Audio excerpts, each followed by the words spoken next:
Hello students, very good morning. तो myself Vishnu Soni, Q science academy online platform पर आपका welcome. But हम लोग लास्ट क्लास में रज चक्र डिस्कस कर रहे थे। मेंस्ट्रुअल साइकिल अपन लोगों ने बेटा डिस्कस किया था, और उस मेंस्ट्रुअल साइकिल के अंदर हम लोगों ने जनरल बातें कर ली थी ना, कि रजो दर्शन क्या होता है, रजो निवृत्ति क्या है, जनन आयु क्या होती है, कब ये चक्र स्टार्ट होता है, कितने दिन की इसकी समयावधि होती है, किन में ये चक्र होता है ना। तो ये हम लोग जनरल बातें कर चुके थे। और लास्ट क्लास में मैंने एक आपको इसके अंदर बताया था भी कि जो ये रज चक्र है बेटा, ये आपकी 4 अवस्थाओं में संपन्न होता है। पहली अवस्था आप लोगों के रक्त स्त्रावन प्रावस्था होती है।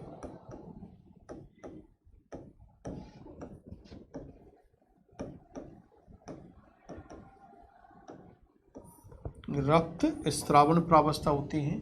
ये प्रावस्था की जो समयावधि होती है बेटा आप लोगों के 3 से 4-5 दिन की होती है, क्योंकि ये 1 से लेकर 3 या 4 या 5वें दिन तक ये चक्र होता है ना। रज चक्र का जो 28 दिन का चक्र है उसमें 1 से लेकर 3 दिन तक, 4थे दिन तक और 5वें दिन तक सामान्यतः इसकी समयावधि मानी गई है। यानी ये 3, 4, 5 दिन की प्रावस्था होती है। इस प्रावस्था में होता क्या है बेटा कि स्त्री की जो योनि होती है, उस योनि से क्या होता है, रुधिर का, रक्त का स्त्रावन होता है। कितना होता है? लगभग 50 से 200 मिलीलीटर रक्त।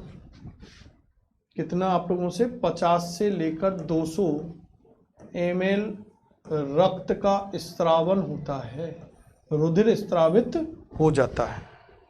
क्लियर? और रक्त के साथ, ब्लड के साथ उसमें होगा क्या?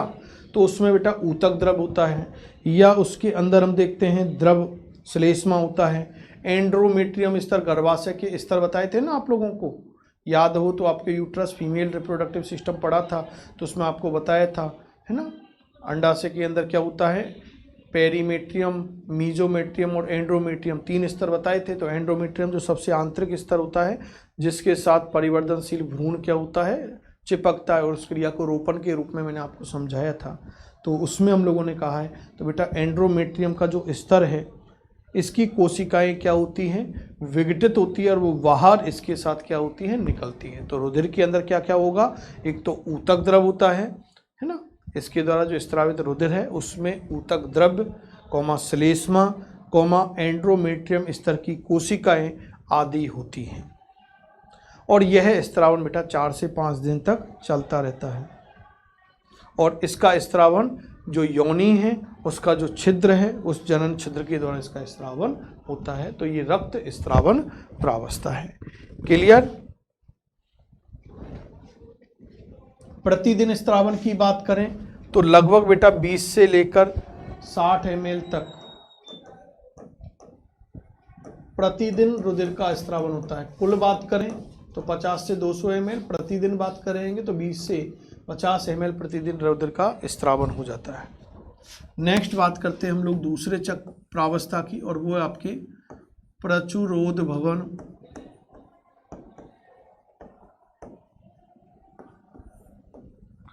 प्रावस्था, प्रोलिफरेशन फेस। ये आपको बताई थी बेटा 4थे 5वें दिन से लेकर और 13वें दिन तक संपन्न होने वाली प्रावस्था है। इसे पुटकीय प्रावस्था भी कहा जाता है, क्योंकि इस अवस्था में क्या होता है? इस प्रावस्था में अंडाशय में ग्राफियन पुटिका का निर्माण होता है। किसका निर्माण होता है? अंडाशय के अंदर ग्राफियन पुटिका का, ग्राफियन फॉलिकल का निर्माण होता है। इस दौरान प्राथमिक ऊसाइट के चारों ओर, क्या लिखोगे आगे? इस दौरान प्राथमिक ऊसाइट के चारों ओर ग्रेन्युलोसा कोशिकाओं की परत बन जाती है। याद करो, मेम्ब्रेना ग्रेन्युलोसा। तो ग्रेन्युलोसा कोशिकाओं की परत बन जाती है। इसे प्रारंभिक पुटक क्या कहते हैं? प्रारंभिक पुटक कहते हैं। तथा एफएसएच हार्मोन की प्रेरणा से, फॉलिकल स्टिमुलेटिंग हार्मोन, तो एफएसएच हार्मोन की प्रेरणा से ग्रेनुलोसा कोशिकाओं की संख्या में क्या होती है? बढ़ोतरी होती है। अगला एफएसएच के प्रेरण से एक अंडाशय में 6 से 12 प्राथमिक पुटक तेजी से वृद्धि करने लगते हैं। इसके पश्चात ग्रेनुलोसा कोशिकाओं के बाहर एक मोटी परत बनने लगती है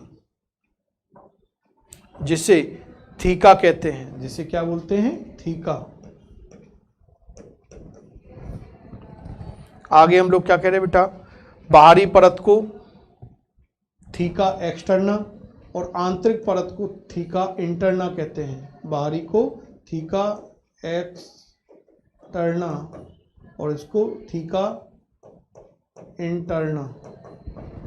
बाहरी परत को थीका एक्सटर्ना बोलेंगे और आंतरिक परत को थीका इंटरना बोलते हैं।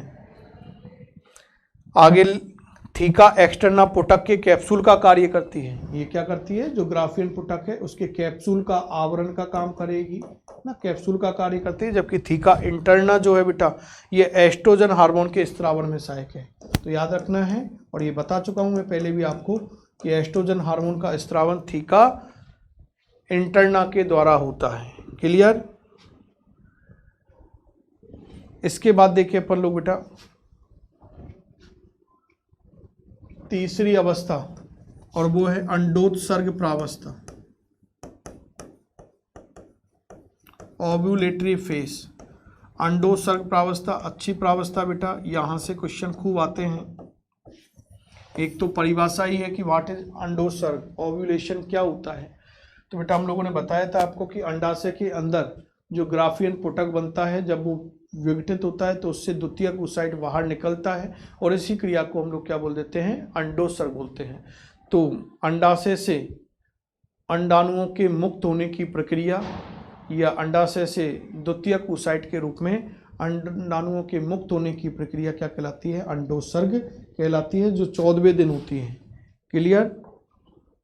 कौन से दिन होगी? 14वें दिन होती है। और इस क्रिया को प्रेरित करने वाला जो हार्मोन है बेटा, वो LH हार्मोन है। तो अंडोत्सर्ग की क्रिया को कौन सा हार्मोन प्रेरित करता है या रेगुलेट करता है? LH hormone, luteinizing hormone. Luteinizing hormone बेटा इस क्रिया को क्या करता है?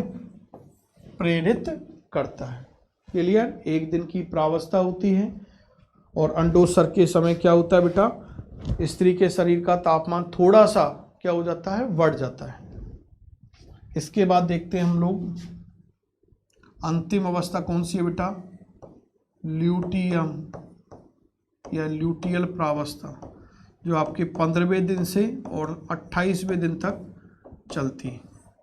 इस प्रावस्था में क्या होगा?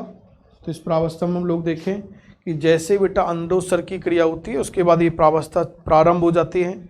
और इस प्रावस्था के अंदर कार्पस ल्यूटियम जो परत होती है, कार्पस ल्यूटियम का क्या होता है? निर्माण होता है। इसीलिए इसे ल्यूटियल परत कहा जाता है, क्योंकि इस प्रावस्था में कार्पस ल्यूटियम का निर्माण होता है, इसीलिए इसे ल्यूटियल परत या ल्यूटियल प्रावस्था कहा जाता है। अंडोत्सर्ग की क्रिया के तुरंत बाद पुटिका में क्या बढ़ जाता है? रक्त बढ़ जाता है। ग्रेनुलोसा कोशिकाओं के आकार में वृद्धि हो जाती है ना, तथा इनमें बसीय पदार्थों का संग्रह हो जाता है। इस समय कोशिकाएं पीले रंग की दिखाई देती है, इसलिए इसे पीत पिंडक का कार्पस ल्यूटियम कहते हैं। और कार्पस ल्यूटियम के बारे में बता चुका हूं कि यह एक अंतःस्रावी ग्रंथि के समान क्या करती है बेटा? कार्य करती है, जिसके द्वारा एस्ट्रोजन और प्रोजेस्टेरोन हार्मोन का क्या होता है? स्त्रावन होता है। एस्ट्रोजन एवं प्रोजेस्टेरोन हार्मोन का क्या होता है? स्त्रावन होता है। क्लियर?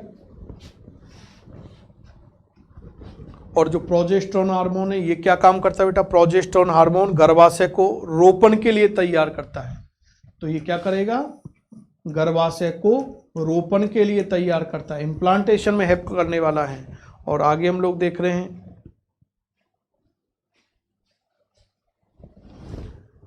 कि अब इस अवस्था के दौरान यदि हम लोग देखते बेटा कि वापस से साइकिल चालू होगा, तो यदि यहाँ पर जो मुक्त हुआ अंडाणु है बेटा, यदि वो निषेचित हो जाता है, वो मुक्त हुआ अंडाणु फिर आपके कहाँ जाएगा? फैलोपियन ट्यूब में जाएगा। यदि वो फैलोपियन ट्यूब में जाकर वो क्या हो जाता है, निषेचित हो जाता है, यानी निषेचन की क्रिया हो जाती है, तो फिर यह चक्र अस्थायी रूप से क्या हो जाता है, बंद हो जाता है। और यदि मुक्त हुआ अंडाणु निषेचित नहीं हो पाता तो फिर वापस से यह चक्र क्या हो जाता है, प्रारंभ हो जाता है। यही कहा था आप लोगों को कि हम लोग कहते हैं कि जो क्या होती है, आपके प्रसव क्रिया होती है, यानी जैसे ही स्त्रियां मादाएं गर्भ धारण करती हैं तो गर्भ धारण करने के दौरान उनके अंदर रज चक्र अस्थायी रूप से क्या हो जाता है, बंद हो जाता है। क्या होगा, बंद, अस्थायी रूप से क्या हो जाता है, बंद हो जाता है। गर्भावस्था के दौरान प्रेगनेंसी के ड्यूरिंग ये क्या है, टेम्परेली स्टॉप हो जाएगा। और यदि वो गर्भ धारण नहीं कर पाती है तो वापस से ये चक्र नियमित अंतराल के दौरान चलता रहता है। क्लियर?